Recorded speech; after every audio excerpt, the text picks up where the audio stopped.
schooling is a form of adoption.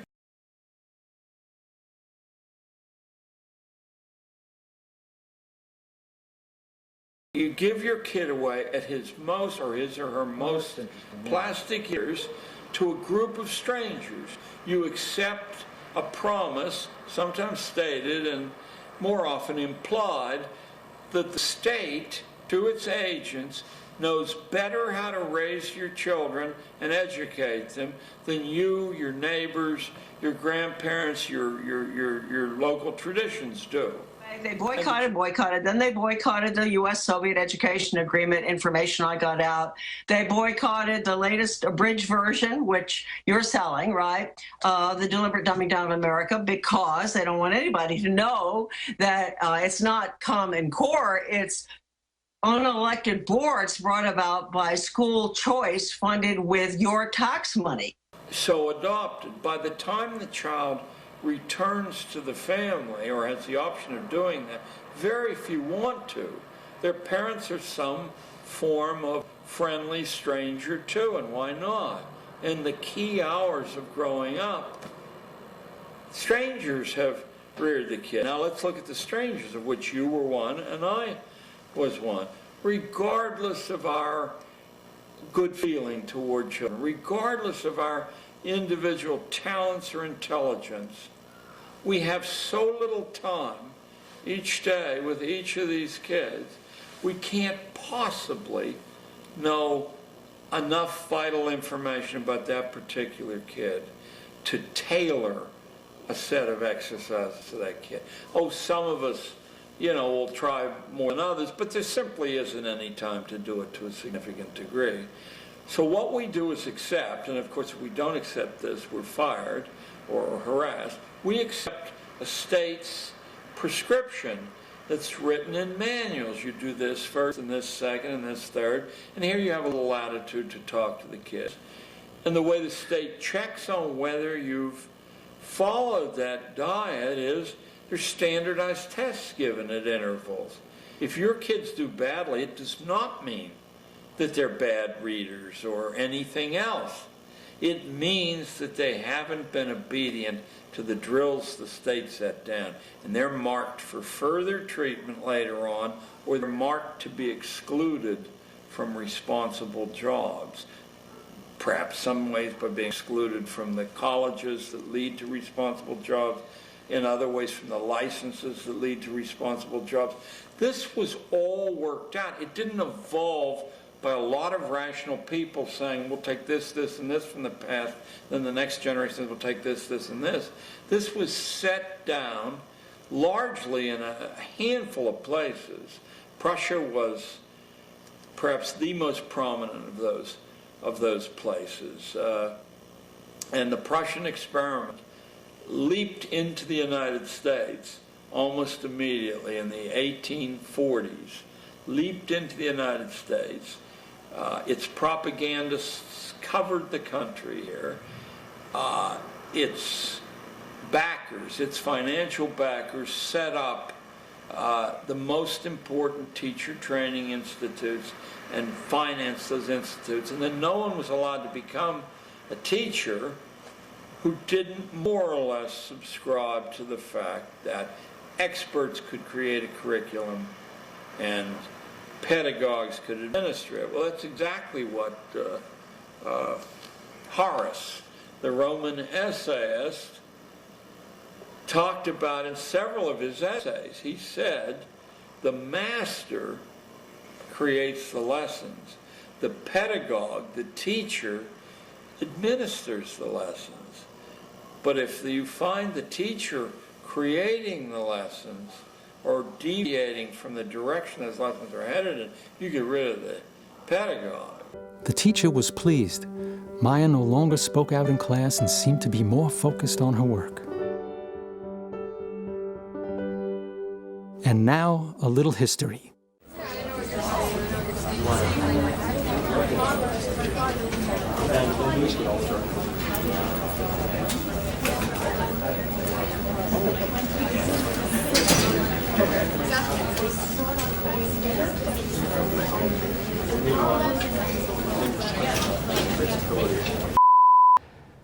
I'm glad you're all here today. I'm very sort of hopeful to give you this experience. I have a lot in store for you. Bear with me, this is a lot of information, but at the same time, I'm going to try to make it as maybe entertaining or as lighthearted as possible, so as to make it a little bit easier to go along through it.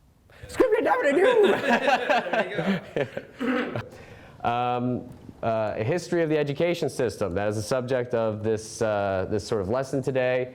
To begin with, we have just the subjects here: classical education, Prussian education, industrial education, then the big picture, modern education, and then creating a brighter future. Let it be known that this lesson is not just a history of the education, but based on the history, what we can do to solve the problem of where education has been going. So here we have classical education. That is the trivium. That is where we get the word trivial from. Originally, it came from Greece, the trivium, and quadrivium are really what is considered the classical liberal arts, the 7 classical liberal arts. They are grammar, vocabulary and sentence structure, logic, and which is the science of reasoning and thought, and then rhetoric, which is a communication and deliberation of that idea. So all in all, once you are capable of going through this process, you have the ability to understand information, to sort of go over it and analyze it, and then transmit that information or that interpretation to another person.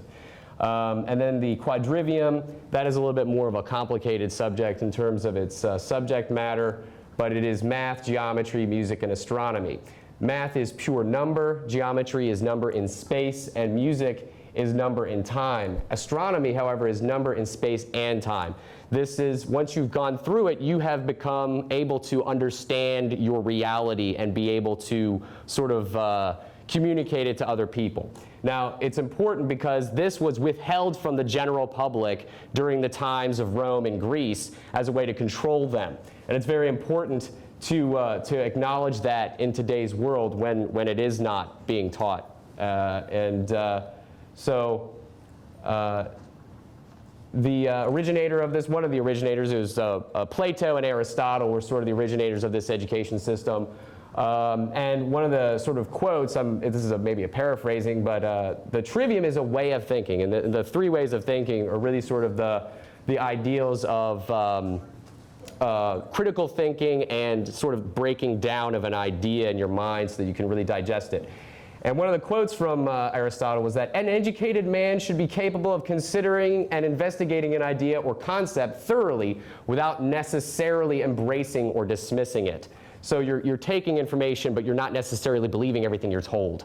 So then there's also the dialectical critical thinking that comes from this process, which is that you sort of have a set of ideas and you compare, you sort of bring them together. Does this make sense? Is what I'm hearing the truth? And you go over it. You don't just believe everything that you've been told, essentially, which is, as I said, being left out of the current education system today. Critical thinking is really a buzzword that they use to really mean world-class education or a kind of socialist brand of education. So why is this way of thinking important in a democracy? Well, because it is what is necessary for people to have the scrutiny, the just scrutiny, to really be able to handle the responsibility of a democratic republic system. Without that, you sort of have the inevitability of empire and the enslavement of the population. So how can we increase critical thinking skills today? Well, maybe bring back the classical education. That is a rhetorical question. We should be bringing back the classical liberal arts of education as it was known in history. Now, in Roman times, only the elite class were allowed to study the trivium and quadrivium. And so this information was used to enslave the lower classes. Knowledge is indeed power. And there's a website here, triviumeducation.com, which is a very good source for any information about the trivium and quadrivium if you were to be interested in such a subject. The old definition of education, this is from a dictionary from 1927, the New Century Dictionary of English Language. The drawing out of a person's innate talents and abilities, imparting the knowledge of languages, scientific reasoning, history, literature, rhetoric, etc. The channels through which those abilities would flourish and serve. Notice that nowhere in that definition do you see forced memorization or standardized testing. Nowhere in that definition do you see that. Now, this is an overview of the Prussian education. We're going over into a new subject from classical. Now we go into Prussian education. The Prussian education system was originated because of a failure of the military during that regime to defeat Napoleon. It was because the soldiers ran away from battle that they, at least this is what King Frederick and the ruling elite at that time believed, that it was because of the lack of their sort of discipline that they ran away from battle. Now this is sort of that doesn't take a rocket scientist to understand that this is an indoctrination system. This system was designed so that they could train soldiers more effectively. This quote right here, which I'm not even paraphrasing, is from a man named John Taylor Gatto. John Taylor Gatto is one of the more significant researchers of education history in modern times. He himself was a teacher, and he got many awards in New York where he was a teacher for education. And here we have education reform in America starting around the early 1900s. A man named Horace Mann was the father of the Common School movement. Horace Mann, as a person, was a very great man for the education system in terms of creating a public free it's compulsory education in America. This is based off of the Prussian system. Horace Mann went to Prussia to study the education over there, and he came back into America and said that we should have this system. He was one of many professors to go over there and do this, to propose that we use the Prussian school system because it seemed to be very effective in educating people. But by the 1900s, by the early 1900s, early 20th century, all of the professors in America were Prussian educated from universities in Prussia. So very few of our American teachers at a certain point were educated by American professors. Now, this is a quote from a man who studied or was able to overview it.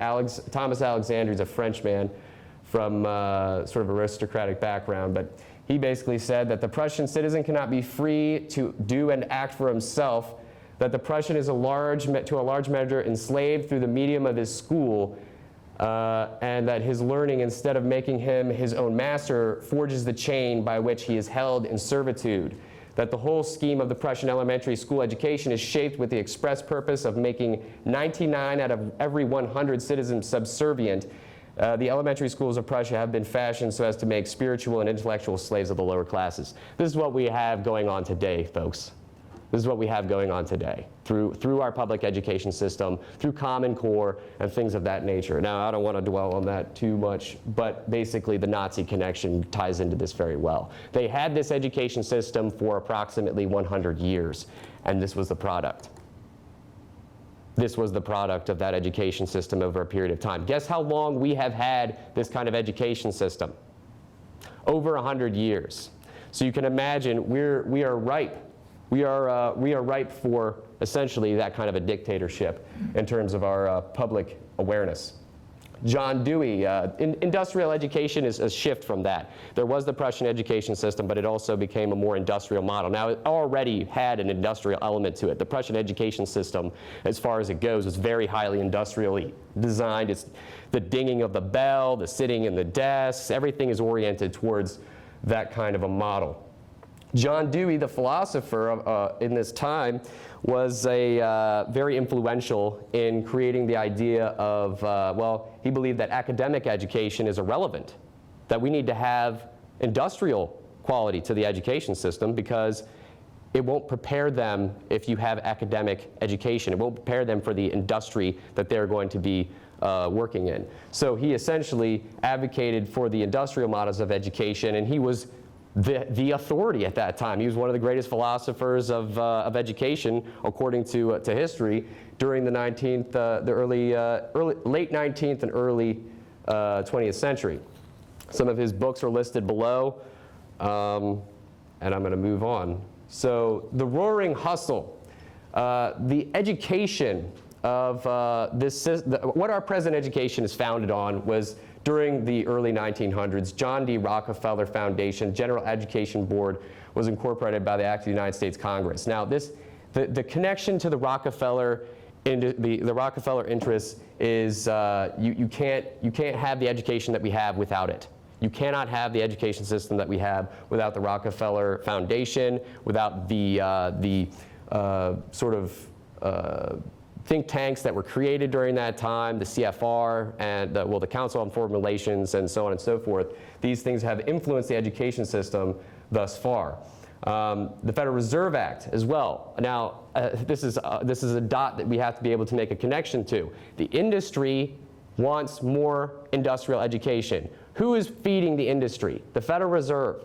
The interest of the Federal Reserve is to have an industrial model of education, because that's what's going to be profitable. So at this point, you have a major influence to boost the education system into an industrial model rather than a classical education. And so we also have the things like the New Deal, which more socialized sort of the whole policies of our government. And this is also the bent of it, people. It's socialistic, and not in the good sense, not in the, we'll all be free, we'll all have free stuff. It's in the sense of a totalitarian, really corporate socialist system, like they had in Nazi Germany. So the Pledge of Allegiance also originated from Francis Bellamy in 1892, but it was adopted in the Congress in 1942. And it was basically the children giving the Bellamy salute in the early American portion of history. I'll end up having it up anyway because I'll have the slides on the video through editing. Anyway, the big picture. Okay, so by the year 1900, every professor in America was Prussian trained. And so this being so, we can understand how our education became so un-American. Now, the important thing to really know about how the Prussian education system really functioned at that level was it was all based off of Pavlovian response mechanism. It was training. It was a way of training people. Yes, you were imparting information, but it's also a training mechanism. And that has to be understood. Progressivism increasingly avoids critical thinking and expands indoctrination in education. So, corrupted by power, public officials have intentionally dumbed down the system. This has happened throughout history. This is nothing new. This is not something that we can be saying, oh, that's a fantastical thing to be thinking. No, this is very reasonable and rational to have as an idea. Government is not your friend. Culture is not your friend. We have to be able to get away from sort of the influences which really originate from well, the Rockefellers and people like Edward Bernays, the man who wrote the book Propaganda. Now, I'm not going to read all of this, but this will be available on the video. Basically, what this is talking about is a vision of the future, sort of where people will be completely subservient to the wills of the government. This is in 1913, once again. So this is how our education originated. It's in the plans and schemes of these people. Now, from a quote from the book Propaganda by Edward Bernays, this is explicitly what it's saying. Those who manipulate and organize the habits and opinions of the masses constitute an invisible government, which is the true ruling power of the country. It remains a fact in almost every act of our daily lives, whether in the sphere of politics or business, in our social conduct or our ethical thinking, we are dominated by this relatively small number of persons. As civilization has become more complex and as the need for invisible government has become increasingly demonstrated, the technical means have been invented and developed by which opinion may be regimented. If this doesn't give you some chills, this was written, for heaven's sakes, in the 1920s. This has been the policy for 100 years, close to 100 years at this point. We need to start waking up and waking each other up to these facts, to this reality. Now, this is another quote, but this is from a book called The Deliberate Dumbing Down of America by Charlotte Iserbyt, which I have right here, and which you can see I have read quite thoroughly. This book is very important to understanding the nature of our education on a global scale, not just in America, but on a global scale. Where is the direction of education? What does world-class education really mean? What does it really mean? We'll be getting to that later on in the talk, so I hope you're ready for it. I thought the word progressive meant progress for better schools. Well, the sole work of the group was to destroy our schools. We spent an hour and 45 minutes discussing the modern math. At one point, I objected because there was too much memory work and not enough reasoning. Math is reasoning, not memory. So Dr. Ziegler turned to me and said, "Nelson, wake up. That's what we want." A math that the pupils cannot apply to life situations when they get out of school. That math was not introduced until much later, as those present thought it was too radical a change. A milder course by Dr. Breckner was substituted, but it was also worthless as far as understanding math was concerned. The radical change was introduced in 1952. It was the one we are using now. So if pupils come out of high school now not knowing any math, don't blame them. The results are supposed to be worthless. Now we go on to modern education. These are some of the subjects we'll be going over. B.F. Skinner and behaviorism with operant conditioning. Soviets in the classroom, world-class education and globalization. The college bubble, government subsidy, Common Core, and the Great Social Experiment. So behaviorism is a psychological approach that focuses on behavior and measurable environmental factors for analysis regarding interior processes as a legitimate cause for one's behavior, disregarding interior processes for a legitimate cause for behavior. So operant conditioning is an instrumental conditioning method, a type of learning in which individuals' behavior is modified. This is the point, really. It's not about instilling or educing abilities in children. It's about training them. It's about training them and their behavior. That's what education is about now. This is not the kind of education that your parents or your parents' parents grew up in. This is not the same education. And today, it's only becoming worse with direct instruction. But outcome-based education, this is what is the outcome? What is the behavioral outcome of this education? Is the child performing well? See, that's all an assessment, which basically means that they're giving a value to it. They're giving a value to your child, not an education. They're assigning a value to your child and not really turning. Now, mastery learning is that a student should be taught a subject until they learn it completely, no matter how long it takes. And that is a part of the sort of direct instruction, and it is basically behaviorism. It is essentially the same kind of, it's all in the same kind of boat. Now, free will and dignity are two very important subjects according to the behaviorist model, because they don't exist in the behaviorism model. According to B.F. Skinner, free will does not exist, it's an illusion. So this is where we're getting our sense of where education should be going. It is to turn children into basically computers or cyborgs. It's not to create an enlightened being, it's to create a computer. So the newer definition of learning is that it is a result of modifiability in the paths of neuroconduction. That's the modern definition of education. Learning is the result of modifiability in the paths of neural conduction. Explanations of even such forms of learning as abstraction and generalization demand the neuron's only growth. They're just trying to grow the neurons in your children's brain and through excitability, conductivity, and modifiability. This is a very, very sterile kind of a perspective to have about education. I wish I had a better word for it, maybe Orwellian or something of that sort. Soviets in the classroom. So, Council on Foreign Relations, UNESCO, and world-class education, they're all sort of connected here.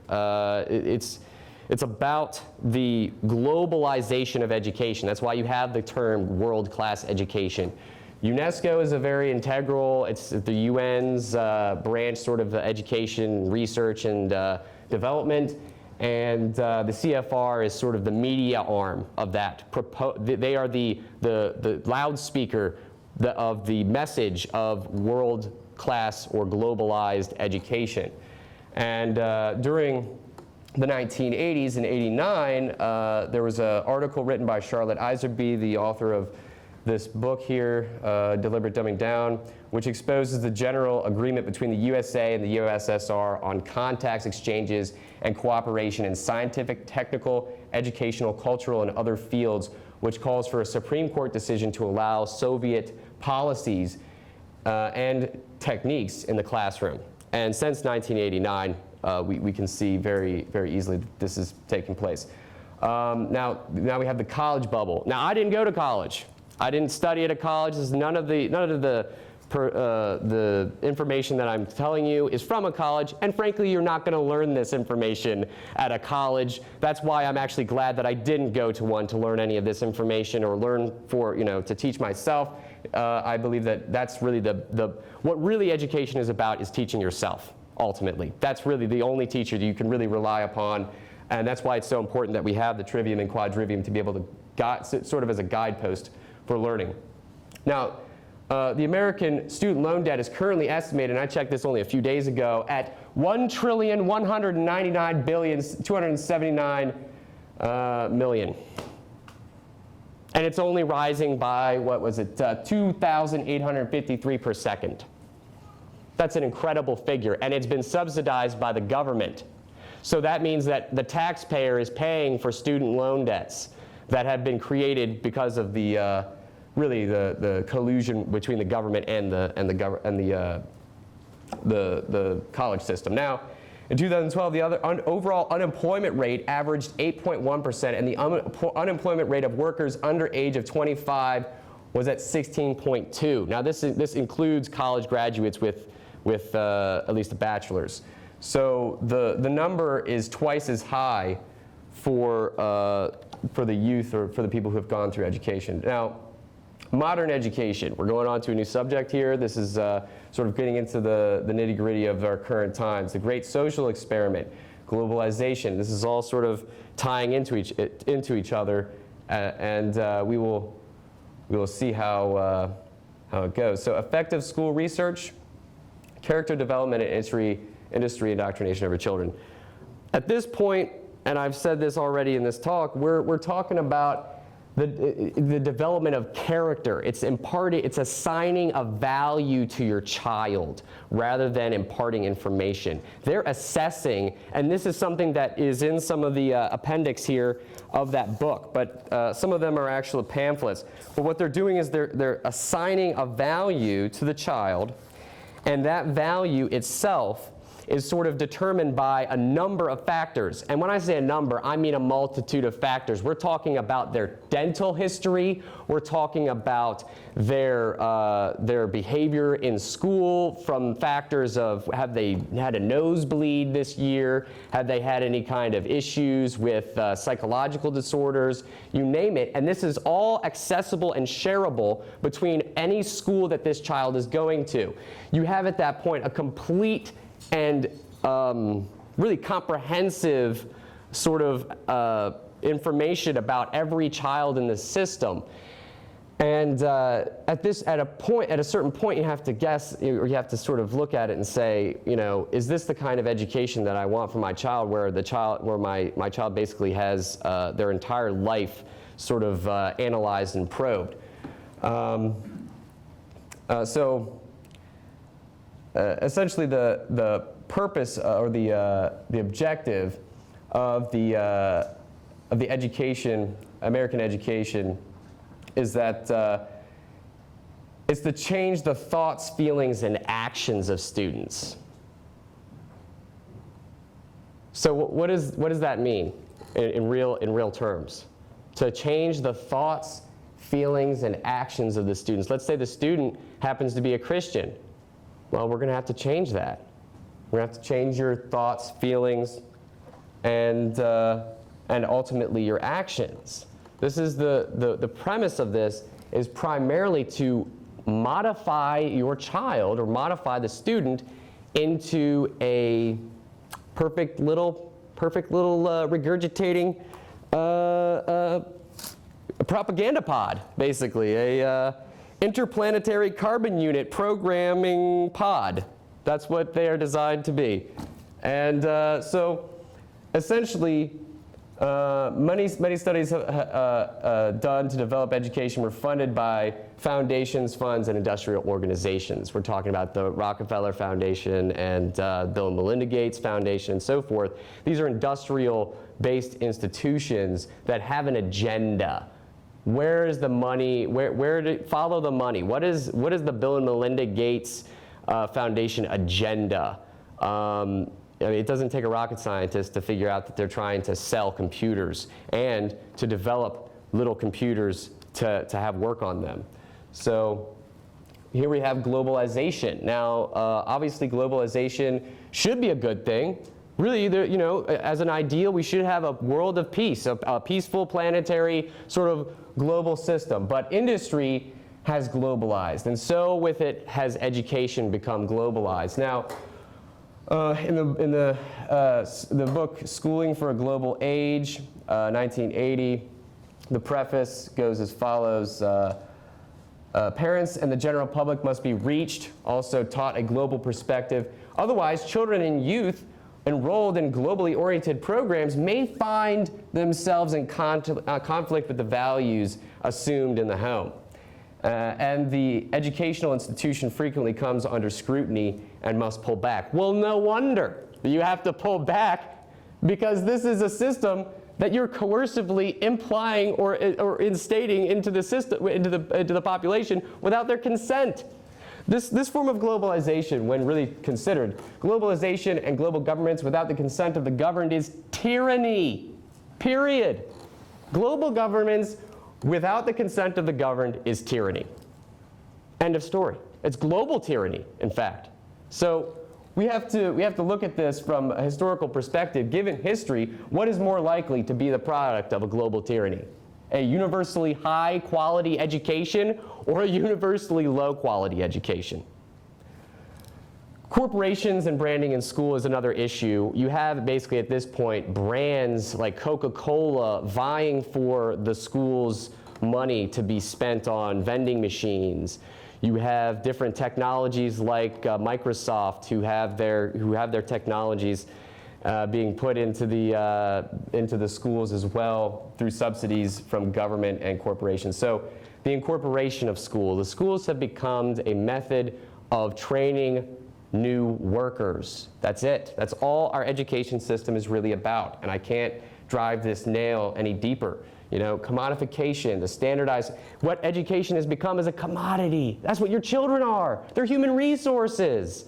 They're not a civilized human being to the people who really own this country. They are human resources to be cultivated and created and molded in the image of the institution, molded into the image of the industrial complex. Now, Jefferson saw the public school as an agency for finding talent to serve the state. And in the same way, the school could recruit for the business industrial establishment. That is Alexander Fraser from Adventuring, Mastering, and Associating New Strategies for Teaching. Uniformity versus diversity. We come to a point where, you know, what is more valuable? What will serve our community better? Uniformity cannot produce innovation as effectively as diversity. That's just a maxim. It's a fact. Diversity is integral to an ecosystem, is integral to a society, a healthy society, a culture. Therefore, diversity is a problem for government, particularly the federal government, because if you have those things, they can't control you. If you have diversity, you cannot have a controlled population. It just won't happen. Eventually, there will be conflicts that will arise, or there just will be a stagnancy that will result in the decay of the society or the civilization. So the variety increases complexity. Complexity increases intelligence, and intelligence increases knowledge. This is a flow. This is how things happen. This has happened in the Renaissance. This has happened in different time periods throughout history that have caused great flourishes of thought and so forth. So diminishing expectations. We can see a sort of trend in the lowering of the standards of the education from everything to GPA, SAT, and even IQ tests.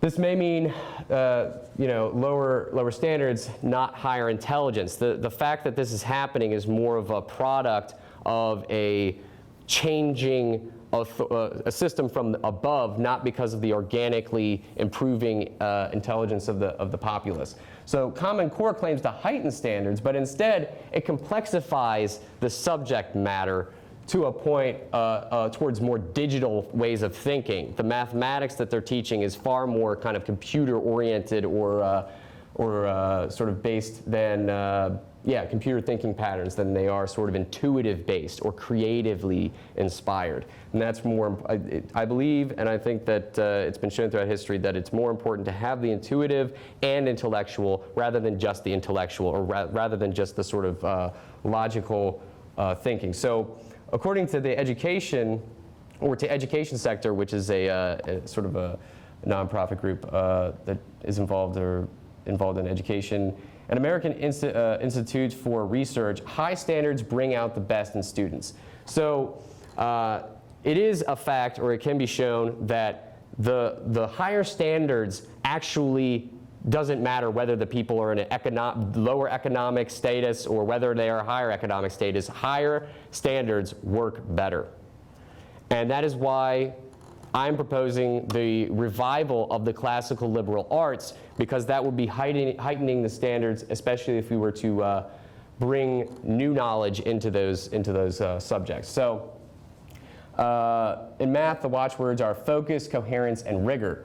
The key characteristics of math curricula in the highest performing countries. And what are those highest performing countries? They are China, basically. It is China. We are trying to take our standards of education from a completely socialist country that has its basis primarily in high-tech computer technology and so forth, but no liberty. No liberty. Everybody's employed, but nobody is free. So what are the top performing countries? Yes, as we said, China. And according to the Organization of Economic Cooperation and Development, the answer is basically China. So, but notice in this definition for focus, coherence, and rigor, you do not find the word logic. Nowhere in that definition, nowhere in that whole process do you find logic. It's more about you have to be attentive. You have to try and focus, put your mind on it, instead of there being a just logical progression. These things are supposed to evince themselves, not have you be so focused on the actual act of doing it. So direct instruction is very important to basically what Common Core is. Common Core is direct instruction. Direct instruction is a general term for the explicit teaching of a skill set using lectures or demonstrations of the material rather than exploratory models such as inquiry-based learning. That means tutorials, participatory laboratory classes, discussions, recitations, seminars, workshops. All of this is excluded in DI, direct instruction. Direct instruction is somebody standing at the front of the class and reading off of a piece of paper. That's what direct instruction is. That's all direct instruction is. That's all Common Core is. You have a pre-planned, pre-created curriculum, and that is going to be explicitly gone down in a number of dots and so forth. There is no intuitive sort of aspect to the education part in the classroom. It is primarily completely controlled. There may be glimmers of a teacher who actually is inspired and actually says, well, I'm not going to read this. That may happen, but that person is not going to be going along with the current curriculum standards of Common Core. So in 1996, computers were sort of propagated into the education system with a $2 billion grant by Bill Clinton. This is basically what we have today. Every child in a classroom has a computer of their own, and unfortunately, this was done without really much research into whether or not computers actually do have an effect on learning. Now, B.F. Skinner himself did advocate for learning machines or learning computers in the sense of children learning off of computers, learning machines. They would have a punch code system. Today we have a much more sophisticated version of that. I'm not saying that we shouldn't be having computers, but it's not what you say, it's how you say it. It's not what you do, it's how you do it. Currently, our way of using computers is not very productive. I think that it should be done with younger children and the mentally retarded, things of that sort, but not with the normal class that you would have, because that sort of supplements the brain, essentially. It's like a crutch. Just like a calculator is, it makes you less capable of thinking for yourself. We have to be able to start doing that instead of relying on computers for everything we do. So as well with this, teachers become less relevant, and so do students. It's more about the computers than it is about the actual practice of teaching. So now there is a delusion about that. There is a delusion about the fact that computers are going to make us the most intelligent people in the world simply by having them. Now in the book Snake Oil, Michael Fellows, a computer scientist at the University of Victoria, said that the possibilities for using this thing poorly so outweigh the chance of using it well, it makes people like us who are fundamentally optimistic about computers very reticent. It's an important thing to see from somebody who believes in computers, themselves saying that this may not work out as we thought. Now, the U.S. Department of Education has a study which shows that adults, not K through 12 students, are more benefited by online education. Now, that's online education, not computer learning. There's a difference between online education and just learning through a computer. But adults are more benefited by that than children in K through 12. So research and evidence-based Skinnerian behaviorism. So what a lot of the Common Core rhetoric is about is that it's research-based, it's based in science. What that actually means is behaviorism. They're using behaviorism as a way, because it's a scientific method in psychology. It's considered scientific. So they're using sort of the language against you. And this is something that is very important in this subject, because the language is a massively important part of understanding the actual message that they're giving you.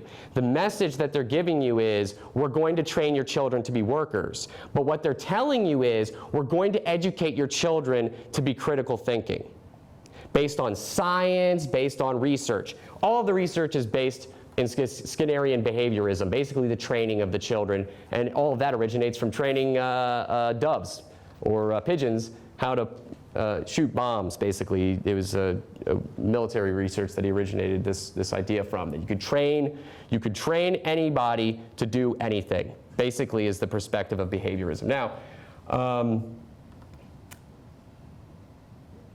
aligned with college and career expectations. So these are the Common Core standards. These are the Common Core standards. This is from their own website. These are the standards, okay? Now, that is an aside that I posted on there, but essentially this is the Common Core standards. So, so you have clear and understandable and consistent. So this is, the standards are supposed to be clear and understandable, but understandable to who? These are understandable to the people who already know what you're talking about in terms of the wording and the verbiage. Really, it is understandable. It's not understandable to the average person, because nobody in the average population is learning what world-class education means, learning what they are actually, where the research is coming from. The average person doesn't know where the research is coming from. They just believe because they've been told that it's researched, that it has scientific basis for it. There really isn't very much to go on when it comes to the standards, because a lot of it is basically just a kind of smokescreen, a veil. What it really is according to the best available evidence, the best essential for success in college, career, and life in today's global economy. Right there we have the word global economy, we have the word world-class education. Now, that's really what the global workforce training is really what this is about. That's what Common Core is really about. That's what education has been about for the last 100 years, and that's what it's going to continue to be until you, I, and everybody else that you know gets this information and understands where all this is going. If we don't act, we are complicit we are just as guilty as the people who are doing it to our children. We are victims of this system, but it's not something that we have to have a heavy heart about. It's something that we have to get angry about. Q Howard. I don't have to tell you things are bad. Everybody knows things are bad. It's a depression. Everybody's out of work or scared of losing their job. The dollar buys a nickel's worth. Banks are going bust. Shopkeepers keep a gun under the counter. Punks are running wild in the street, and there's nobody anywhere who seems to know what to do, and there's no end to it. We know the air is unfit to breathe, and our food is unfit to eat. We sit watching our TVs while some local newscaster tells us that today we had 15 homicides and 63 violent crimes, as if that's the way it's supposed to be. We know things are bad, worse than bad. They're crazy. It's like everything everywhere is going crazy, so we don't go out anymore. We sit in the house, and slowly the world we're living in is getting smaller, and all we say is, please, at least leave us alone in our living rooms. Let me have my toaster and my TV and my steel-belted radios, and I won't say anything. Just leave us alone. Well, I'm not going to leave you alone. I want you to get mad. What are the standards of college exactly? What has college become at this point? College has become an extension of the industrial complex, just like everything else.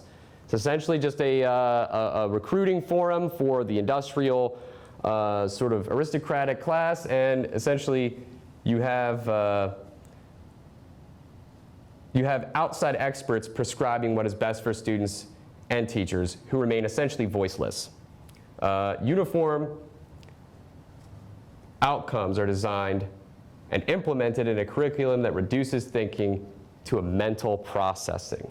Now, I think we can maybe have some group discussion, but in the next course I'm going to be talking about creating a brighter future, which consists of the ideas that I believe have the potential to reverse this trend and actually bring us out of what could be a new dark age that is being brought about because of this form of education that we have currently today. So also, if anybody would like to ask some questions, there's a mic right here.